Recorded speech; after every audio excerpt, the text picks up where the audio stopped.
it about that girl? I mean, she's weird and she ends up in Wonderland. She's dumb enough to follow a rabbit down a hole. I mean, modern cautionary tales will tell us that if you follow a stranger into a hole in the ground that you're a goner. I mean, Exhibit A, the lovely bones.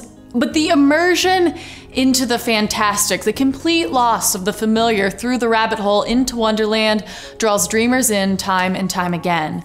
And if gamers in the world are not the best and brightest dreamers, constantly delving into imaginary worlds via interactive gameplay, then I don't know who is. Alice: Madness Returns was just released by EA this week as the sequel to the highly successful Windows and Mac game American McGee's Alice. It was designed by American McGee and takes place after Alice's Through the Looking Glass adventure. Her house had been burned down, claiming the lives of everyone in her family except her. She's institutionalized to deal, and her sole companion, a stuffed white rabbit, lures her into the insanity of her own mind, a place called Wonderland. In Alice: Madness Returns, she has been out of the asylum, but as a direct sequel, she continues to deal with repressed memories. Obviously, this is not the original storyline that Lewis Carroll set forth, but it's no more bizarre. I mean, not only has the Alice storyline inspired blockbuster movies, Johnny Depp as the Mad Hatter, and even the tamest version, Disney's animated Alice in Wonderland, but the gaming industry has not been immune to the lore of Alice.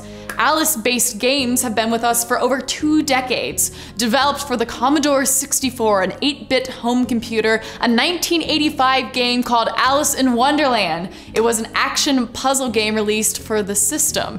It was a simple platform game, not far off from the simplest of text adventures. Not far behind that, Alice Interactive Museum was released in 1991 as a click-and-go adventure for Windows 95. Awesome.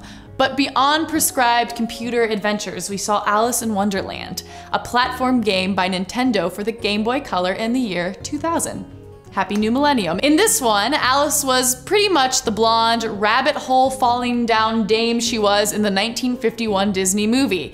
As she worked her way through Wonderland, the player saw different platform designs. Then 1 year later, we were given American McGee's darker interpretation of the Alice tale and feasted our eyes upon his Alice and her insanity in a clever epilogue he created for the Alice story.